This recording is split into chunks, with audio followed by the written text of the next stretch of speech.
Bismillahirrahmanirrahim. Assalamualaikum warahmatullahi wabarakatuh. Di video kali ini kita akan membahas tentang konsep umum komunikasi, dasar filsafat komunikasi, komunikasi yang menjadi landasan filosofis keterampilan komunikasi dalam konseling.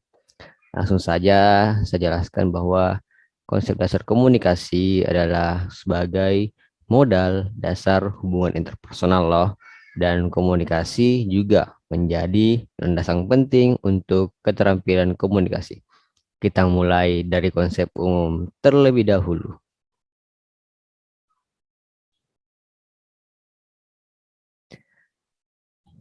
Oke, konseling itu tidak dapat dilepaskan dari keberlangsungan proses interaksi dan komunikasi pada pihak-pihak yang terlibat dalam proses tersebut.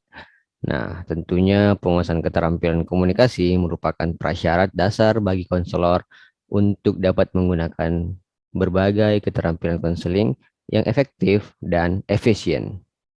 Sebagai dasar, komunikasi merupakan mekanisme atau alat dalam pengukuran rangsangan dalam masyarakat.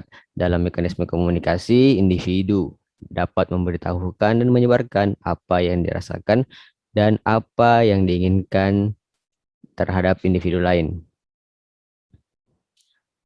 Oke, nah dasar filsafat komunikasi itu secara garis besar adalah menyumbang keterangan ke arah opini publik temporal, serta membawa kemajemukan ke domain publik. Ini menurut Arnett di tahun 2010.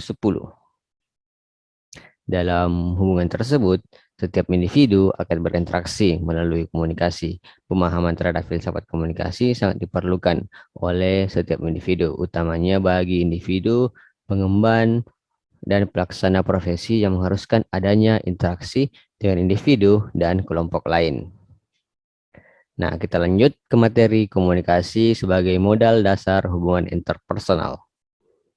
Modal dasarnya yaitu melalui komunikasi, individu dapat mengembangkan diri dan membangun hubungan dengan individu lain atau kelompok. Hubungan tersebut dapat menentukan kualitas hidup dan yang dimoderatori oleh efektivitas komunikasi yang digunakannya.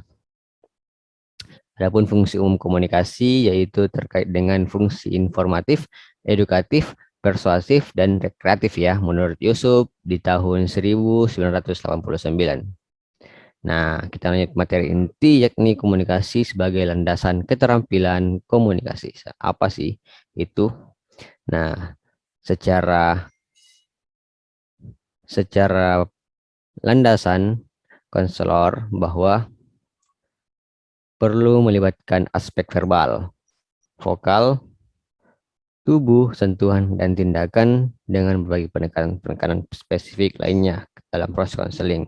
Dalam hal ini, penguasaan keterampilan komunikasi oleh konselor merupakan sesuatu yang sangat urgent karena terkait erat atau menunjang efektivitas penggunaan keterampilan-keterampilan konseling lainnya, penggunaan keterampilan konseling khususnya pada keterampilan komunikasi. Nah, kesimpulan dari materi yang saya jelaskan yakni pemahaman yang baik terhadap keterampilan komunikasi perlu didasari oleh pengkajian dan pemahaman mendalam terkait dengan filsafat komunikasi.